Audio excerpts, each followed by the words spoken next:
University, the voice of Reichman University.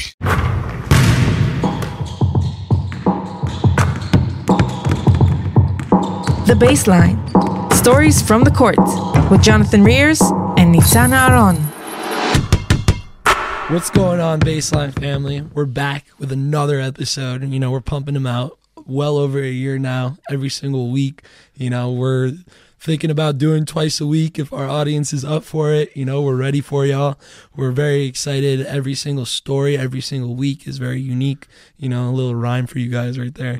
But we're back, and today, I'm here, Jonathan Rears, Nitzan Aron, and today we got RJ Glasper in the house. Thanks for coming, man. Nah, man, thanks for having me. Just going to introduce you real quick to the audience so everyone gets to know you. You started off at Arkansas where you medically redshirted. Then you went to 3 years Arkansas Tech D2. Then you transferred D1 to Oral Roberts where you played 18 games with them. And then 30 games with the Incarnate Word, averaging 15 a game. Yeah. So you were killing it already in college. You decided to go pro. You go play in Cyprus, Croatia, Greece, and for 2 years, all averaging over 17 a game. And you also were third-team all-conference in Incarnate Word, so you're decorated already. Hooper. Yeah, Hooper. something like that, yeah. Yeah, hell yeah. So taking it all the way back, when you're growing up, what kind of sparked that love for basketball for you? I don't know, growing up, my parents, they put me in, every sport. I played, baseball, football, basketball. But for some reason, basketball, I just had a love for it. My parents played basketball, my mom, my dad, my siblings. I think it's just run in the family, yeah. And when you played, baseball and football and those type of sports, what kind of made basketball more, enticing for you? Because I think basketball is, always entertaining. Whether you always doing something like football, if you're on offense, sometimes you might not get the ball, or you might not get the ball the whole game, depending on the team, especially growing up. And then baseball, you could be in the field and nobody ever hit it to you. You might go 1 for 3. That's a good day, right? So I think basketball is always. I think I have more control when I play basketball. So when did you start realizing that basketball was that love and that you want to focus on that? Probably 8 years old. First getting into a league, and then we won a championship.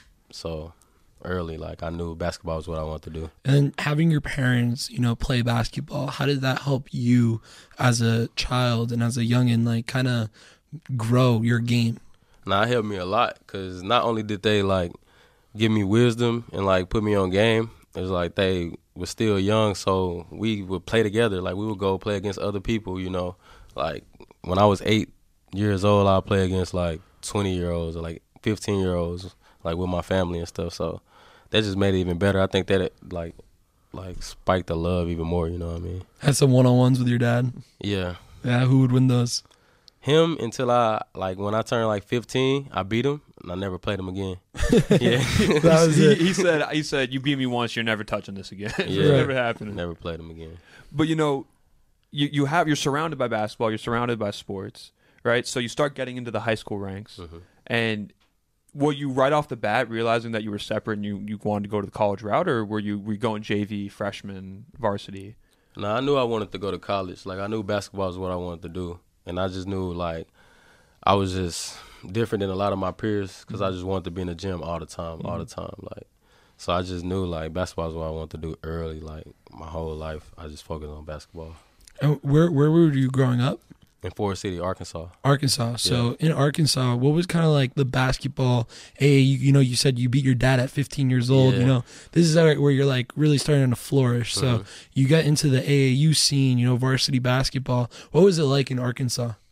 It was nice, but where I grew up is a very small town, a very small town. So we didn't know, the talent is great, but it may be out of an era, it might be 2 great players. Opposed to a Chicago or New York, where there's just a bunch of great players coming out every year. So I think AAU really changed my view on basketball because everybody say, "Oh, you're good here in a small town," but once you go play against people in other states, you just average. You know what I mean? So when I started traveling, I realized, man, I probably am pretty good.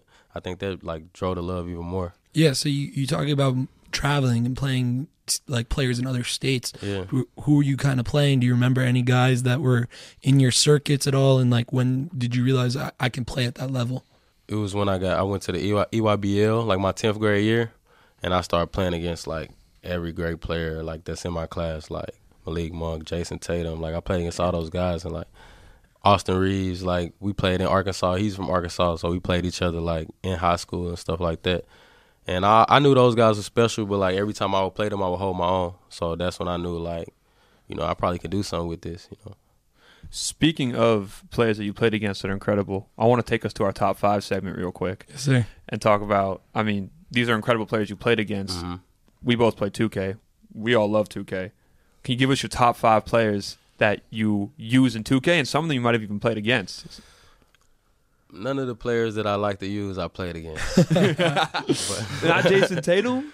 I mean, I like to play, but I don't think he's in my top 5, though. Okay, all right, I'd love to hear it. I think I go Wemby.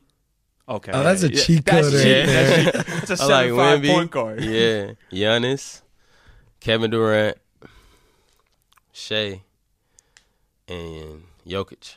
Okay. All Yeah, right. that's my Nice. top 5. Only one guard. Yeah. Yeah, I mean, I love playing with the Thunder.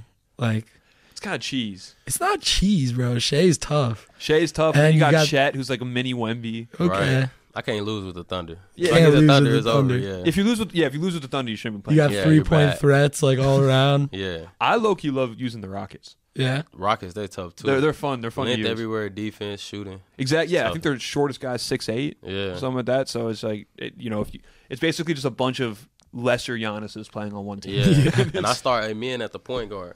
Amen Thompson. Yeah. I put him at the Yeah, point. exactly. You go put him at the big. point. Yeah. And So then if your you want, shortest guy is 6'8". exactly. Your Yeah. shortest guy's 6'8". You got Jabari Smith. You're hooping if you got the Rockets. Right. Yeah. So going back to you, like growing up in Arkansas, you know, you realize playing with guys like Austin Reeves, Jason Tatum, and you hold your own. You know, you might not be at their level, but you are on the court and you're contributing, right? Yeah. And then you're in Arkansas, and eventually you got to start thinking about college, right? And you know, whether it's D1, D2, whatever it is, and you decide to commit to your state, right? Arkansas. Yeah. So walk us through that process. What was it like actually going there? That was actually like a last minute thing, like because they thought I was gonna sign with another school, and then they called me like late, like, do you want to come? And I had to come like try out basically, and I went there, I did my thing, and it was like, you want to come here, you know, we'll make sure you're good and stuff. And it was a good experience. Like I think that took my confidence to another level too, because I played against a lot of good players just at that school alone, you know. But that was nice. Like I just chose to go there because it was the home state. It was the biggest school, and I just wanted to stay home. Like it was a great experience. Right. though. Some people tell us like they want to stay close to home. So Yeah. what is it about staying close to home that kind of helps you? You know the atmosphere. The people know you, so you have fans like at your games and stuff like that. Your family can visit them. They can visit you. That's really it right there. When you started looking at, like you said, you played EYBL, you started realizing that you got this game, you can do it. Arkansas is high D1. Yeah. Was that always your goal to go to Arkansas, or was it kind of just when you started realizing your D1 dreams can come true, Yeah. that was where you naturally wanted to go? Yeah. Arkansas was always one of the schools I could see myself playing at, but like I just wanted to go D1. You know what I mean? I wanted to go to college and just play basketball. So That's at Arkansas, you medically redshirt. Yeah. So can you talk us through what the injury was like? And Yeah, I popped my shoulder out like twice in 1 week. Oy. It was my shooting arm, and it was like I was a freshman. It was like you probably won't play a lot of minutes. You know what I mean? So you might as well just redshirt, save this year. Yeah. And then you're still in Arkansas for that year, right? Yeah. So academically, how was that like? You know, you expected to go and play basketball, and then unfortunately you get this injury and you can't play. So Yeah. what was that like mentally through your first year? It was tough because I think I had been the best I had ever been, you know, and then I felt like it got cut short by injury and I couldn't play no more. But I just tried to make the most out of it, you know, go to school, still, you know, be around the guys, go to practice, try to be like something in the locker room. So I just tried to make it a positive situation. Did you learn some stuff in that year? Yeah, I learned a lot, like from just playing great players. You know, I played a lot of like good players, like EuroLeague players played on our team. You know, probably Dusty Hannes. Yeah, for He was sure. on Yeah. the team, so it was a lot of good players. So I just picked up little stuff from them. Kind of skipping through it now. You're coming back here and you're playing in the second league in Israel. Yeah. What's it like playing against Dusty out here? I mean, I haven't played them yet, but I look forward to You it. excited for that matchup? Yeah, That's gonna be fun. Yeah.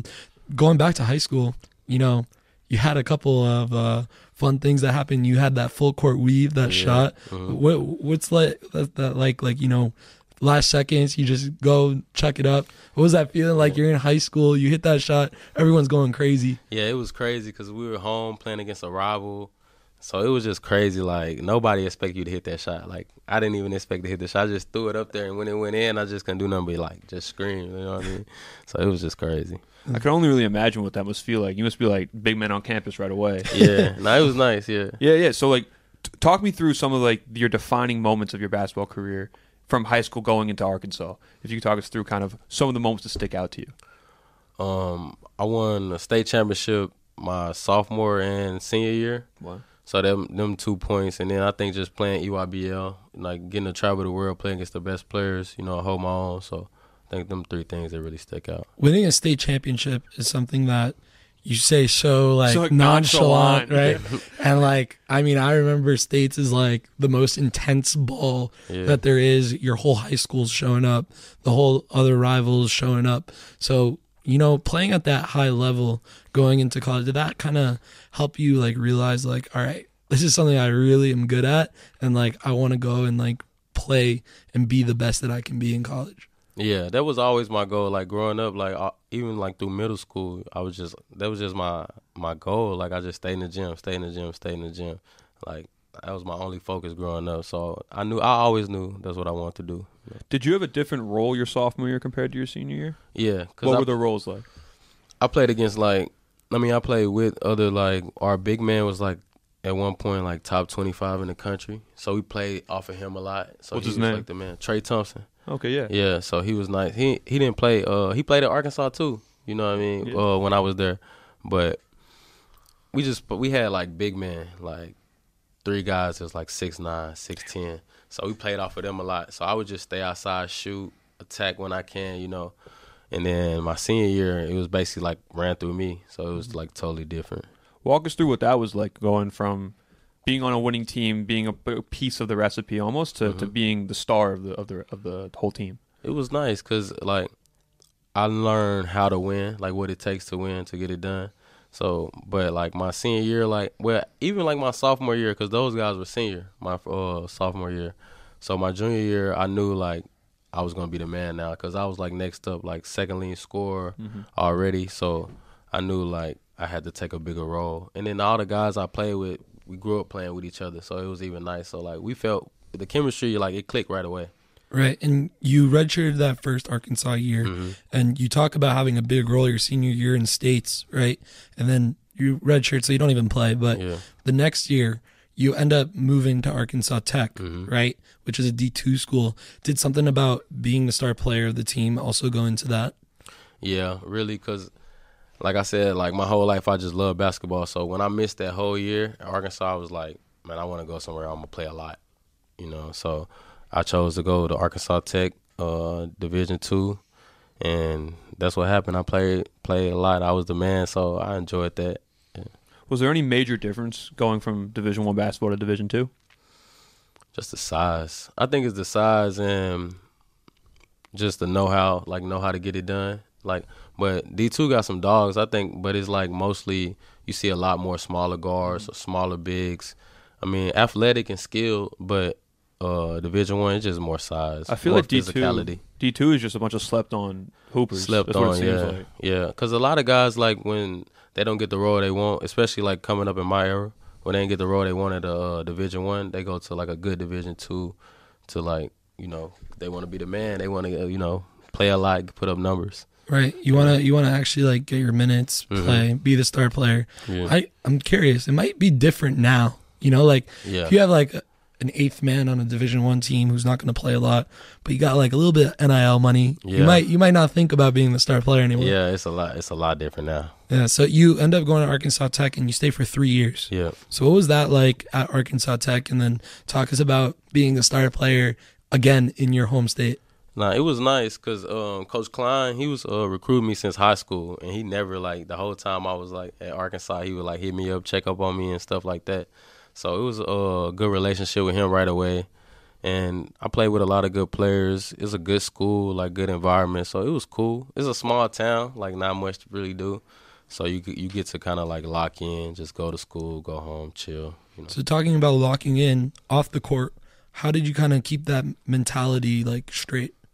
Like being at home, really. Homebody. I just like being at home and in the gym. Of 2K. Yeah, a lot of 2K, Netflix. Yeah, I just like being at home and in the gym, really.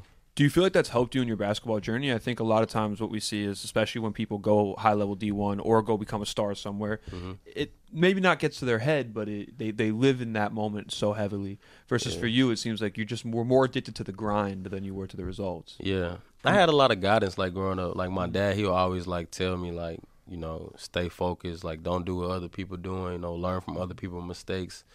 Stuff like that. So I just listen, and all the advice I just took all the advice that like my dad and my mom would give me, and just ran with it. I mean, that's incredible. I mean, the guidance from the beginning is something that is so important that we hear. So you said your dad was such a big, guiding light for you. Mm-hmm. What were some other guiding lights? Was it high school coaches? Was it teammates? What were some other guiding lights for you? I mean, just my whole family. Like, I have uncles and cousins and some teammates, like high school teammates like Trey Thompson, stuff like that, just put me on game, show me how to work, how to carry yourself, stuff like that. And you do your thing at Arkansas Tech, and eventually you move on. You go to Oral Roberts, right? So what kind of like led that decision? And then I'm seeing here you played around 30 minutes a game. Yeah. So you were like getting that role again, now at the D1 level. So getting that role at the D1 level, what was kind of different about that? It was just a different level of like playing and different playing style, like different coaching, learning how to do stuff that I didn't know before. And playing with other like players that have an even bigger role than me, because coming from D2, I'm always like the number one option for 3 years. So I had to go there and learn how to be good as like the third option. So that was good. I think it helped me with my professional career, learning how to pick up on the fly, and if I have to play with other great players, how to be great in your role.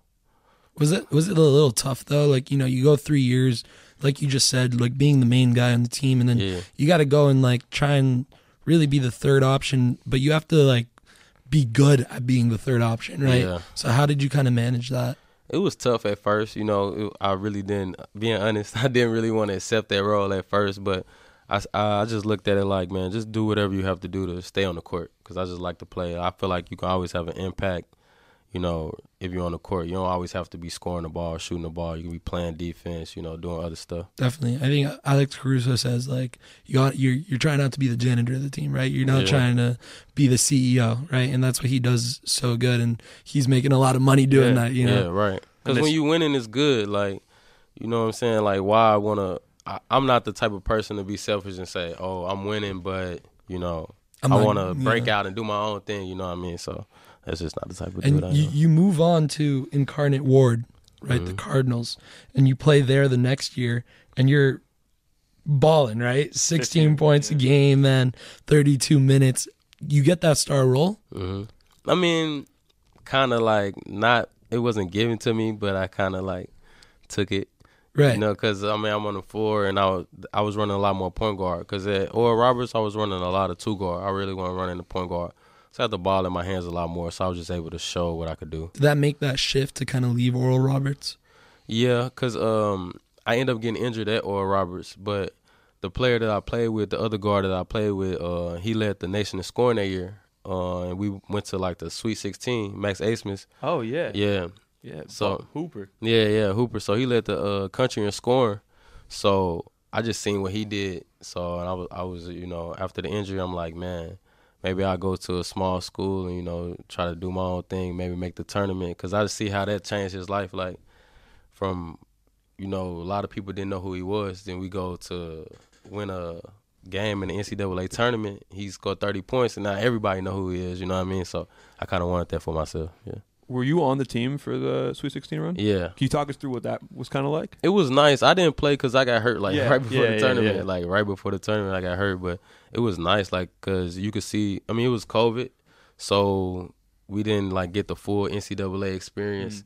But it was nice because you could see like the change of the shift of like the energy. Because we coming in like 15 seed playing a number 2 seed that only like probably won like 3 times. You know what I mean? Like the 15 seed probably only beat the 2 seed like twice. So like everybody thought we was gonna lose. So to come in and win, everybody like, good game, you know, like you see the change of energy. Then win another game, and now we the Cinderella team, you know what I mean? So it was great to like, you know, because we knew what we had, but we knew it was doubt coming in. And it was good to prove everybody wrong. Yeah. Probably broke a ton of people's brackets as well. A ton of people's brackets. I remember very vividly you broke my bracket. Yeah. So then at Incarnate Ward, you were the third team all conference. Yeah. So how was that? Like you balled out, you get that third team all conference. What were the feelings like about that? It was nice. Like I feel like I went there and I played decent. I feel like I could have played better, but it was nice to, you know, get some recognition.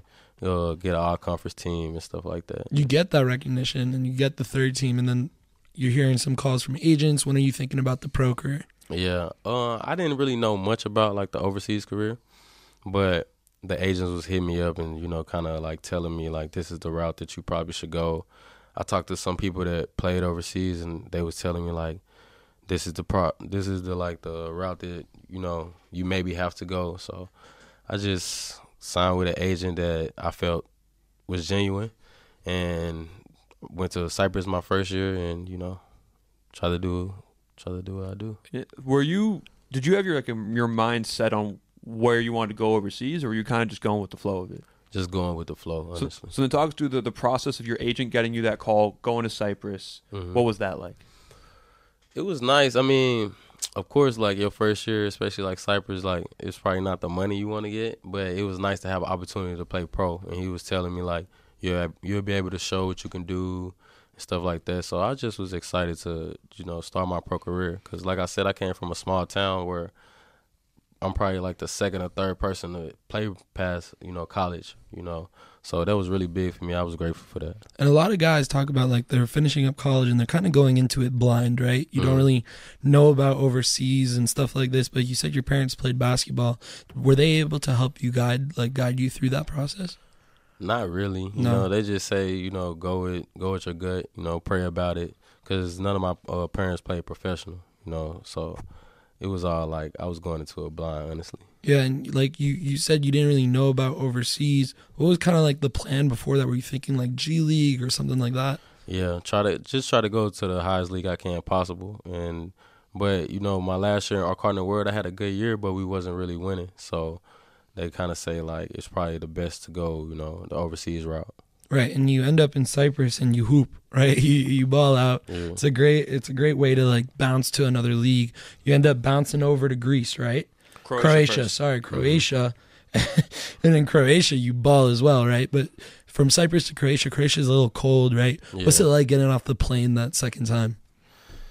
It was nice. Like, I was just looking forward to, like, just a new beginning.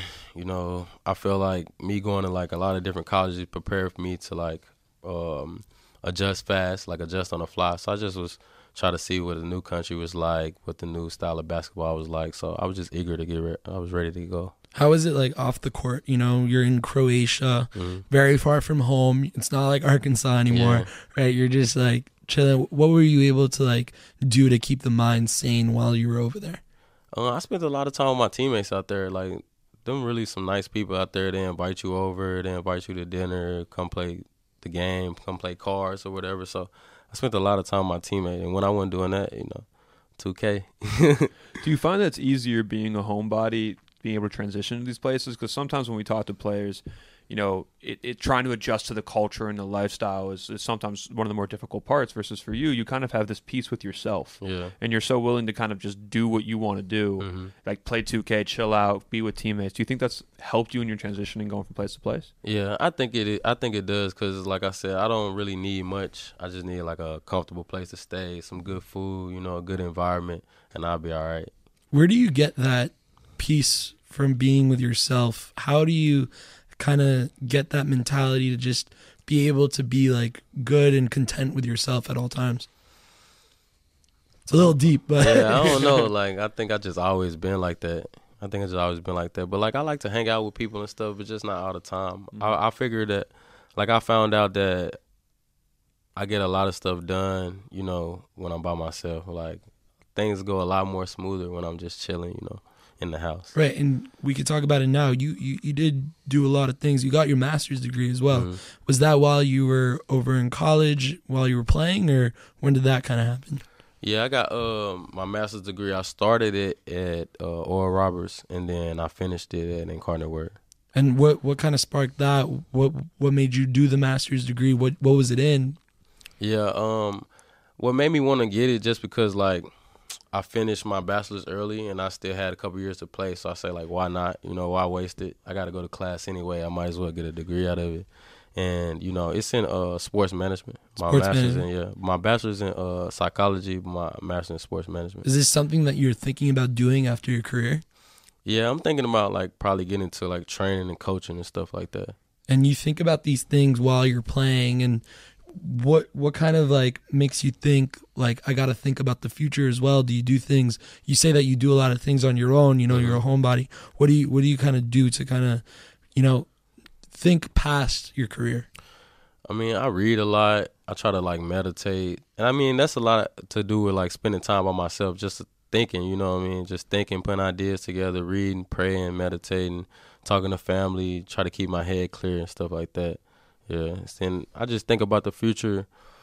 I mean, not too much, but you have to sometimes, you know, but I try to live in the moment, you know what I mean, just prepare and just save. And I know what I want to do, so I know what it takes. I think I know what it takes, you know.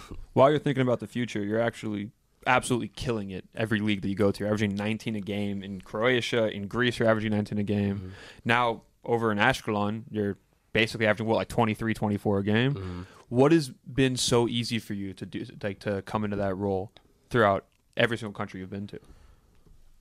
I don't know. I work hard. I trust my work, and I think the difference in, like, the pro, like, they know what to expect out of you coming in. So I think it's more easier to play your game. Cause, like, they seen you the years before, so you know, like, you could do this. So I just go out there and just try to do that at a high level and just try to win. And then talk us through, like, your development in the summers. You know, I saw that you play with the blue chip runs. What's that like, playing with other pros in the summer in these open gyms? Who have you played with that kind of, like, makes you want to up your game even more?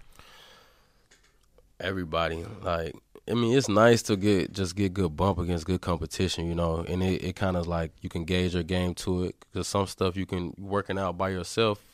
I mean, everything works when you're working out by yourself, but, you know, when you're playing against other good players, you kind of see what works, what doesn't, what you can get away with, you know, and what you can't. So I think, and when it comes to players, like, I think everybody, there's a lot of high-level players, like NBA guys, EuroLeague guys, G League guys.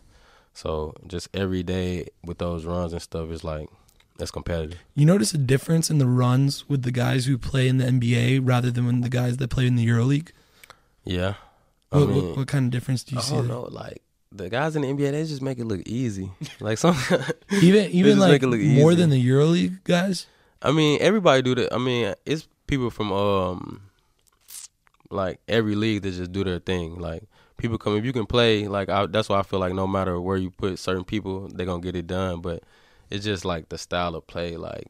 The NBA dudes, they just make it just look easy. Right, that's kind of what I'm getting at, is like when you come overseas, what have you kind of changed in your game style? Because it's very different, you know, going from playing D2, D1 in college in the States, you know, American basketball and overseas basketball. It is basketball at the end of the day, but the style of play is a little bit different. So what have you picked up? What have you kind of changed and adapted to? I mean, I had to adjust to the travel rule early, because my first year, like, probably the first 10 games, I got a lot of travel calls. Put the ball down right away. Gotta put the ball down. I'm so used to ripping through, so that's an adjustment. And just playing through physicality, you know, to take fouls, knowing how teams play. Because, like, in the States, it's not really, people not really doing take fouls. They're just trying to get back, you know what I mean, or letting you go. But over here, it's like, if you get a fast break, people might just come foul you just to stop the play. So just knowing the rules, 4 quarters instead of 2 halves, just knowing the fouls, you know, stuff like that. I'm curious on your opinion on this. We hear from a lot of players that Israel is the closest basketball-wise to, like, Western basketball, like, you know, U.S. basketball, NBA, college, things like that. Do you have that experience as well, or is it completely unique and different here? Yeah, I mean, I think I think that's spot on because like it's fast paced, you know, a lot of pick and roll, a lot of high pick and roll, a lot of fast pace, like, and that's pretty much like it is in the States. Like I know in Greece the pace of the game is a lot slower, like a lot more ball movement. You know, the games are like played more in the 60s and 70s. Rather out here it's like the 90s and 180s, you know, stuff like that. So I think that's spot on. And you talked about getting off the plane in Croatia. You move over to Greece. This year you end up in Israel. You know, summer comes around. You got to think about where you're going to go. You know, you come over here in the second league in Israel. Only one other American. What was that feeling like getting off the plane? Were you thinking about the war a little bit? Were you thinking about, oh, I only have one other American on my team? What was the thoughts going on for you? Just looking forward to it. I didn't have really like any expectations or nothing like that. I just wanted to see for myself, you know, give everything a chance to see how I like it, you know. So I mean, I talked to Dusty like when the offer came. I talked to Dusty and I asked him like, how is it out there? He like, bro, you'll love it. And then like I was talking to guys like at the Blue Chip runs that played out here, and they was like, bro, go, go, you'll love it out there. So I try to just come out here with a positive mindset and just see like what comes. So you've been out here about 3-ish months. 3 months, Yeah. 3 or 4 months. So what have you kind of really loved about Israel off the court? I just go to the beach a lot more, you know, because in the summer I don't live by a beach, and right now I live like 1 minute away from the beach. So when I was out here, especially like the first 2 months, I was at the beach pretty much every day. I know it's early on, but do you see yourself kind of staying here for a little bit? Yeah, I wouldn't mind staying here. Yeah, Yeah? I like Israel. Yeah. I mean, Israel's great. I mean, but as we're starting to wrap up, you know, I'll just kind of, people who listen to this, they can relate to you. They can go through some of the same journey as you, and sometimes a very different journey, but see some of themselves in it, in what you've gone through. And I was wondering if you could give some pieces of advice and words to any one of our listeners. I just say stay positive and just control what you can control. You know, control your emotions. Don't lose your head trying to, you know, do things that's, you know, out of your control. So just stay positive, work hard. Keep your support system tight and just stay focused. You know, don't get caught up in all the other stuff. Like that's why I say, like, if you love basketball, if you love what you do, like keep the main thing the main thing. Don't get caught up in the noise and the distractions and stuff like that. And it's beautiful. You've been able to travel the world playing the game you love. So it's amazing, and It's a blessing. Yeah. it's awesome to have you here, and we're really appreciative that you came I out. appreciate y'all for having me. And as we wrap up, we do this little shot clock segment. Okay. So we're gonna do some rapid fire questions. Okay. And you can pass or see how many you can get. We'll throw out the shot clock. You going off the dome again? Off the dome, I'm ready. You want to start? Yeah, I'm ready. Alrighty, 3, 2, 1. Favorite basketball movie? He got game. Shawarma or falafel? Shawarma. Weightlifting or cardio? Weightlifting. Mountains or beaches? Beaches. Favorite Hebrew word? Yalla. Beaches or mountains? Beaches. Home or away games? Home. Comfort movie? Coach Carter. Yeah. Warm-up song? Did we do that? No, go. Warm-up song? Warm-up song? Yeah, favorite warm-up song. Pass. Favorite song? Favorite song? Favorite artist? Raw Wave. Raw Wave? Raw Wave. That's Yeah, kind of good one. good. That's a good one. I like Raw Wave. You know, that's something that a homebody person would say. Yeah, anything Raw Wave I'm listening to, yeah. That's great. So thank you for coming out, man. Best of luck for the rest of the season. Keep putting Appreciate up it. those numbers. Thank you, man. Doing a hell of a job, and we really appreciate you coming, man. Appreciate y'all for having me. It's a pleasure. Thank you so much. Yes, sir.